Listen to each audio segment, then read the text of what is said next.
Megastar Chiranjeevi మూవీతో Meher Ramesh fate మారుతోందా? చిరు చేసిన risk తో దర్శకుడి తలరాతే మారేలా ఉందా? నిజానికి ఆచార్య గాడ్ ఫాదర్ రిజల్ట్ ఇప్పుడు అందరికీ గుర్తొస్తోంది. కొన్నిసార్లు సినిమా హిట్ అయితే ఓకే, లేదంటే దర్శకుడి అడ్రస్సే గల్లంతయ్యే ఛాన్స్ ఉంది. మరి భోలా శంకర్ తో ఏం తేలబోతోంది? Just watch it. Bhola Shankar గా ఈ వీక్ కిక్ ఇవ్వబోతున్నాడు చిరు. కానీ ఈ సినిమా రిజల్ట్ తో రిస్క్ లో పడ్డా లేదంటే గారెల బుట్టలో పడ్డా అది మెహర్ రమేషే అంటున్నారు. ఒక్కరోజు తర్వాత తన తలరాత తేలబోతోంది.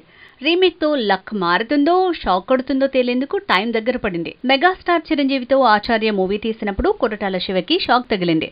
చెర్రీ చిరుతో మల్టీ స్టారర్ మూవీ తీసే ఛాన్స్ వస్తే కొరటాల శివ సరిగ్గా ఆ అవకాశం ఉపయోగించుకోలేదన్నారు. అలానే భోలా శంకర్ రిజల్ట్ రివర్స్ అయితే బెడిసి కొట్టేది దర్శకుడికి అంటున్నారు. చిరు రిస్క్ చేసి మరీ మెహర్ రమేష్ కి ఛాన్స్ ఇస్తే భోలా శంకర్ తో హిట్ కొడితే ఓకే, లేదంటే ఇక అడ్రస్ గల్లంతే అంటున్నారు. లూసిఫర్ రీమేక్ ని సరిగా తీయనందుకే మోహన్ అడ్రస్ గల్లంతైందని, రిజల్ట్ ఈజ్ మ్యాటర్ అని అంటున్నారు. భోలా శంకర్ కి ఈ వారం ఏది అంత ఈజీ కాదని తెలుస్తోంది. గురువారం జైలర్ రూపంలో రజనీ ముందే వచ్చేస్తున్నాడు. ఓటీటీలో హార్ట్ ఆఫ్ స్టోన్ తో ఆలియా, అలానే బాలీవుడ్ నుంచి గదర్ 2, ఓ మై గాడ్ 2 ఇలా ఈ వీక్ అంతా భారీ పోటీ ఉంటోంది.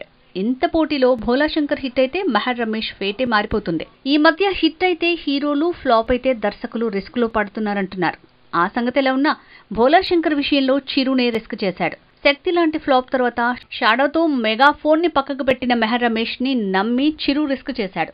సో ఇక్కడ ఏమాత్రం లెక్క తేడా కొట్టినా దర్శకుడే బదనామయ్యే ఛాన్స్ ఉంది. మొత్తానికి ఇది మెహర్ రమేష్ కి కూడా కత్తి మీద సాములాగే ఉంది.